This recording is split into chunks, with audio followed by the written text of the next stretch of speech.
საღამომშვიდობისა თქვენ უყურებთ ქრონიკის ნახევარზე სტუდიაში ნინო კაპანაძე მუშაობს. 2013-2014 სასწავლო წლისათვის მთელი საქართველოს მასშტაბით 2084 საჯარო სკოლის 650,000 მოსწავლე სასკოლო სახელმძღვანელოებს უფასოდ მიიღებს. ამის შესახებ განცხადება საქართველოს განათლებისა და მეცნიერების მინისტრმა გიორგი მარგულაშვილმა დღეს რუსთავის 21 საჯარო სკოლის მასწავლებლებთან შეხვედრისას გააკეთა. მინისტრმა რუსთავის მაჟორიტარ დეპუტატთან ერთად 21 სკოლაში შეკრებილ პედკოლექტივს და მშობლებს უფასო სასკოლო სახელმძღვანელოებთან დაკავშირებით დეტალური ინფორმაცია მიაწოდა. სკოლის ხელმძღვანელობამ კი განათლების მინისტრს 21 საჯარო სკოლის იმ მოსწავლეებზე მიაწოდა ინფორმაცია, რომლებსაც დღემდე სასწავლო მასალის ქსეროასლების საშუალებით უხდებოდა სწავლა. აღნიშნულ სკოლაში ასეთი სულ 17 ბავშვია.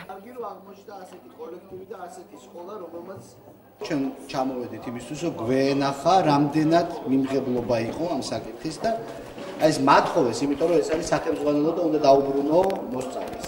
19,000 მოსწავლიდან 3,000 მოსწავლე ესეთ ქსეროქსით სწავლობს რუსთავში.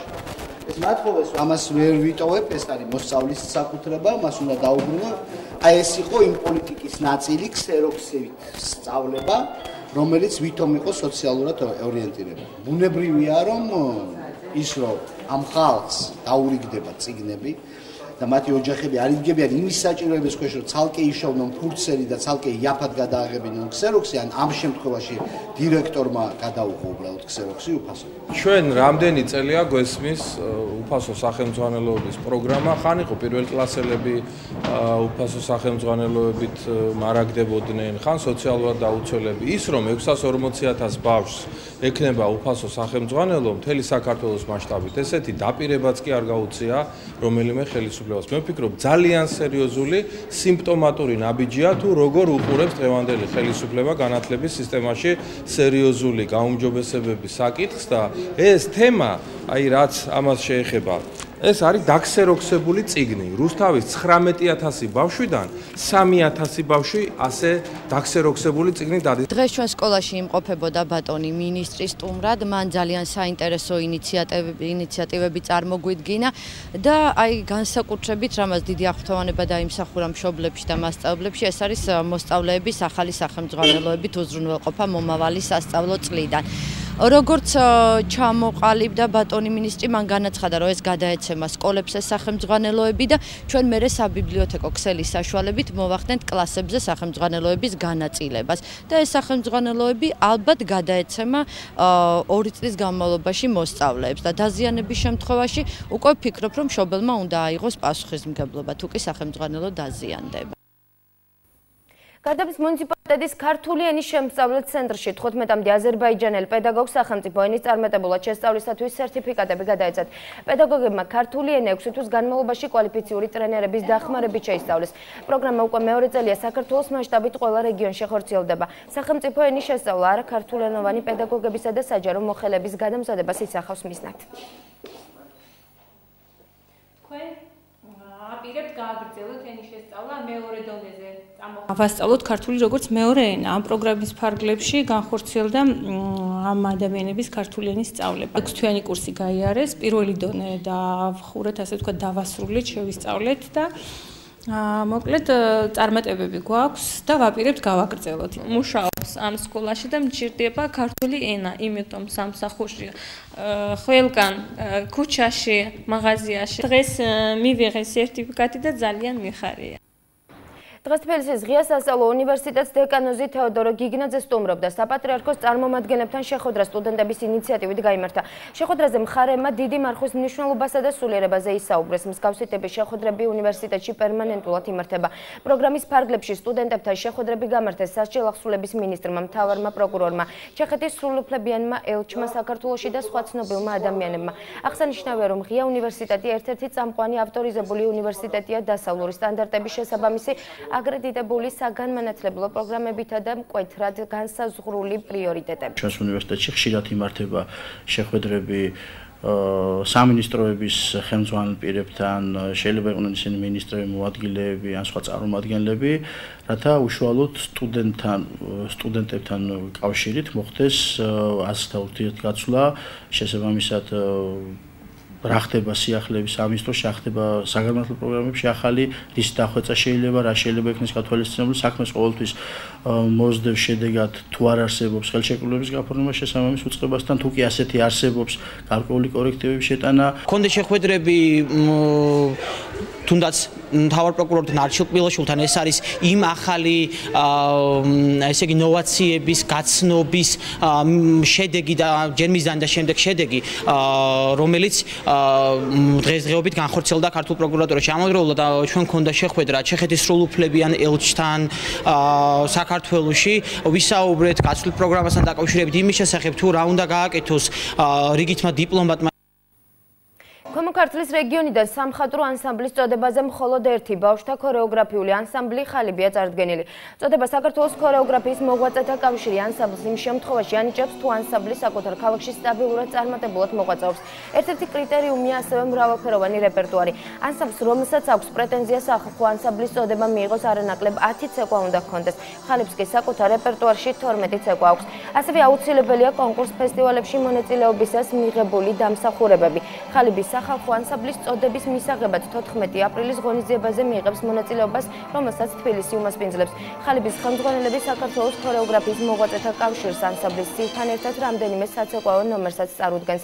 შეგახსენებთ, რომ ხალიბი რუსთავში 1995 წელს დაარსდა და დღემდე წარმატებით მოღვაწეობს. ქორეოგრაფიული ანსამბლი ხალიბი წარდგენილია სახალხო ანსამბლის წოდებაზე. ეს არის წოდება ასეთი, რომელიც 1-2 წელია, რაც ქორეოგრაფთა კავშირმა უკვე დააარსა და სანიმუშო ბავშვთა ანსამბლებს ეძლევა. წელს ქალაქიდან წარდგენილები ვართ ჩვენ. ეს დიდი პატივისცემა რო იტყვიან, დიდი დაფასება, დიდი პასუხისმგებლობაც. ესე იგი, აქ ითვალისწინებენ ანსამბლის სტაჟს, რამდენი წელია მუშაობს ესა თუ ის ანსამბლი, რომ სტაბილურად მუშაობს, რომ მის პროგრამაში უნდა იყოს ერთი 10-12 ცეკვა მაინც. აი ამის გათვალისწინებით მერე ხდება ანსამბლის წარდგენა სახალხო წოდებაზე. წელს წარგვადგინეს ჩვენ და 14-ში გველის ეს რო იტყვიან გამოცდა ტესტი, რომელიც უნდა ჩააბაროს ანსამბლმა. ვანა მერაბიშვილის განცხადებით მმართველობიდან 7 თვის ქვეყანაში არსებული ეკონომიკური კრიზისი აღიარა. ნაციონალური მოძრაობის გენერალური მდივნის თქმით, შემცირდა ვაჭრობა, უმუშევრობის მაჩვენებელი კი გაიზარდა. მერაბიშვილი ხელისუფლებას მოუწოდებს ეკონომიკური კუთხით ყოფილი მმართველი გუნდის გამოცდილება გაიზიაროს. მთავრობა ვალდებულია ითანამშრომლოს ყველას დიასდა და ჩვენ მზად ვართ აქტიურად ვითანამშრომლობთ ხელისუფლებას. ახალი ხელისუფლების შუთიანი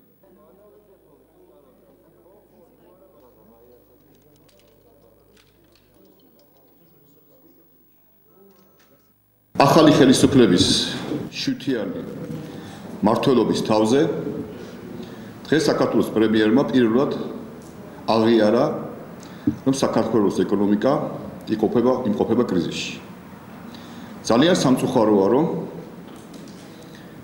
დღეს უკვე ყველასთვის თვალნათელი გახდა, რომ ქვეყანაში არის კრიზისი, შემცირებულია ვაჭრობა, გაიზარდა უმუშევრობა და ჩვენ სამწუხაროდ სერიოზული საფრთხის წინაშე ვდგავართ. ეკონომიკური თემა არის ის თემა, რომელშიც მთავრობა ვალდებულია ითანამშრომლოს ყველასთან, მათ შორის ოპოზიციასთან და ჩვენ მზად ვართ აქტიურად ვითანამშრომლობთ ხელისუფლებასთან ამ ეკონომიკური პრობლემების გადაწყვეტის მიმართულებით. ჩვენმა მთავრობამ, წინა ხელისუფლებამ სამწუხაროდ ძალიან გვიან დაიწყო, ჩემის აზრით, ყველაზე მთავარი პრობლემის მოგვარებაზე ფიქრი და ყველაზე მთავარი პრობლემა საქართველოში არის უმუშევრობა და ყველაზე დიდი გამოწვევა ყველა ხელისუფლების და საქართველოს მომავლის არის დასაქმების პრობლემის მოგვარება. მე მოუწოდებ დღევანდელ ხელისუფლებას ჩვენი შეცდომები მაინც გაითვალისწინოს. შინაგან საქმეთა სამინისტროს საინფორმაციო ანალიტიკურმა დეპარტამენტმა რეგისტრირებული დანაშაულის ერთიანი კვარტალური ანგარიში და ახალი მეთოდოლოგია წარადგინა, რომელსაც სამინისტრო 2013 წლის იანვრიდან იყენებს. წინა წლის ანალოგიურ საანგარიშო პერიოდთან შედარებით გაზრდილია დანაშაულის გახსნის მაჩვენებლები. 2011 წლის იანვართან შედარებით 2012 წლის იანვარში დანაშაულის საერთო რაოდენობა 10.6%-ით შემცირდა, ხოლო იანვარ-მარტში 20.2%-ით გაიზარდა. საინფორმაციო ცენტრის თანამშრომელი სოფო ძულიაშვილი.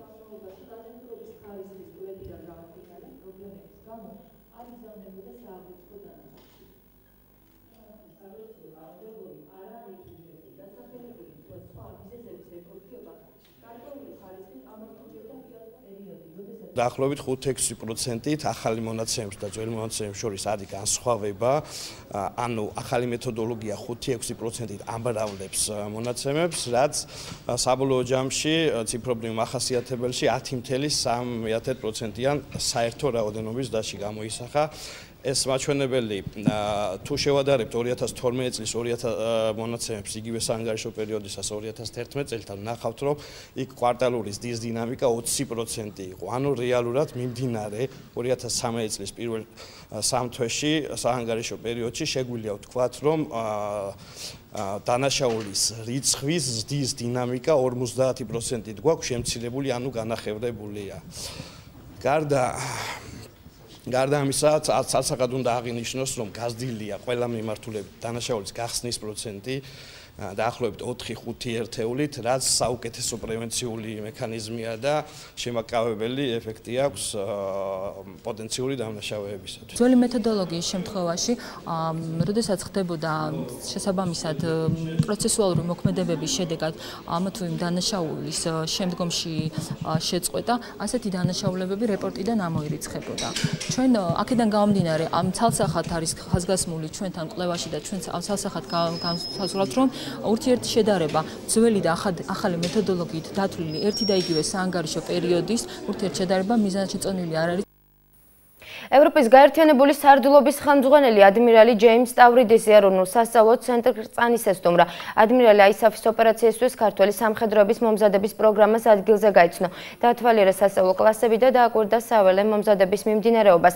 ადმირალი ჯეიმს სტავრიდისი ქართველ სამხედროებსაც გაესაუბრა და ავღანეთში აისაფის მისიაში საქართველოს როლზე ესაუბრა. ამ დროისთვის ეროვნულ სასწავლო ცენტრ ყრწანისში აისაფის მისიისთვის 31 მსუბუქი ქვეითი ბატალიონი და ბათუმის ცალკეული მსუბუქი ქვეითი ბატალიონი გადის მომზადებას.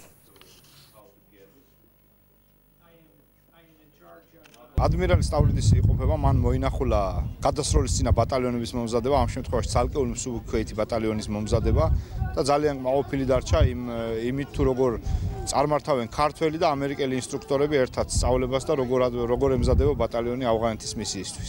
ამჟამად ვიმყოფები პოლიგონზე, სადაც ჩვენ ვამზადებთ პროფესიონალ ქართველ სამხედროებს, რომლებიც მონაწილეობას მიიღებენ ავღანეთის მისიაში. ქართველი სამხედროები ემზადებიან და მუშაობენ ამერიკელ საზღვაო ქვეითებთან ერთად, რაც ადასტურებს შეერთებული შტატებისა და საქართველოს მჭიდრო თანამშრომლობას.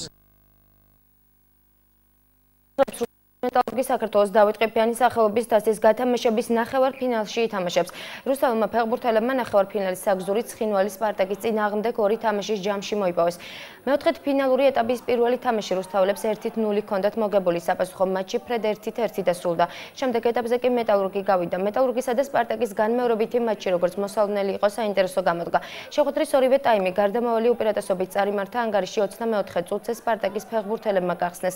თავი ბურძენაძემ გამოიჩინა. რუსთაველებმა ანგარიშის გათანაბრებმა 77 წუთზე მოახერხეს. სპარტაკის კარი გავაშელიშვილმა აიღო და საბოლოო ანგარიში 1-1 დაფიქსირდა.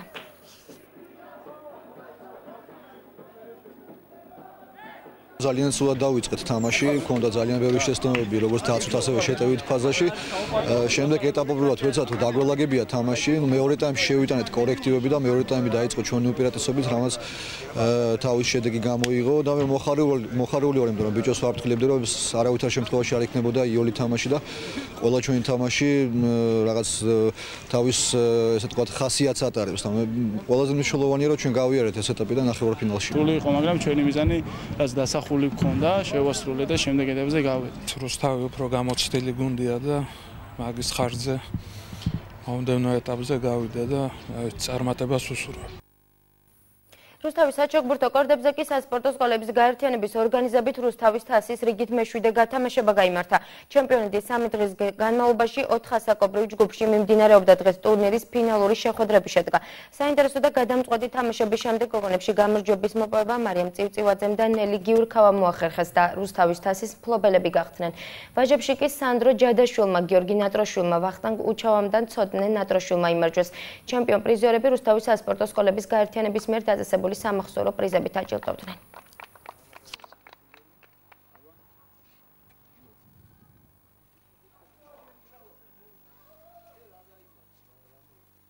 სამი შეხვედრა გავმართე, განსაკუთრებით პირველი შეხვედრა გამიჭირდა, მაგრამ მოვინდომე და გავიმარჯვე.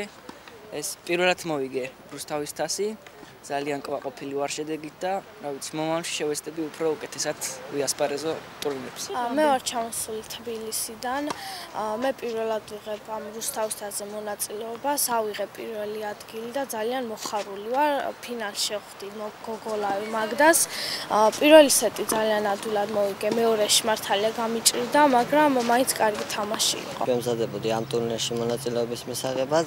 ორი თამაში ვითამაშე, პირველი თამაში 6-0, 6-0 მოვიგე, მეორე 6-2, 7-5 გავიმარჯვე ფინალში და გავხდი რუსთავის ჩემპიონი. ეს არის ფედერაციის ეგიდით ჩატარებული ტურნირი.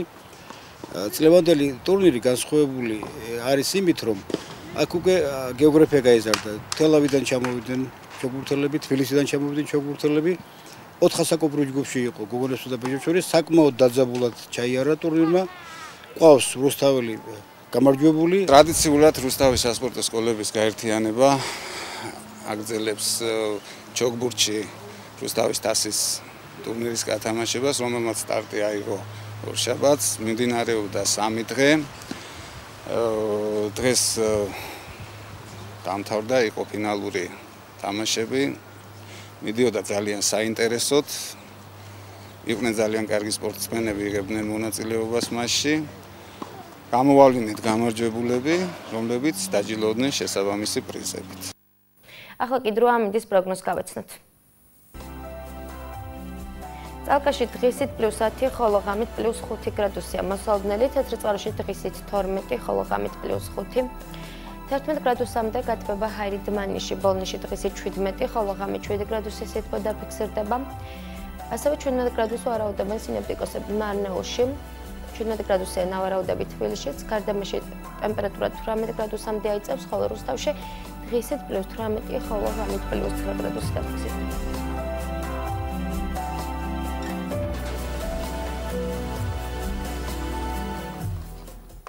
ასეთი იყო დღის მთავარი თემები და ქრონიკა ცხის ნახევარზე. დიდი მადლობა ყურადღებისთვის, ნახვამდის.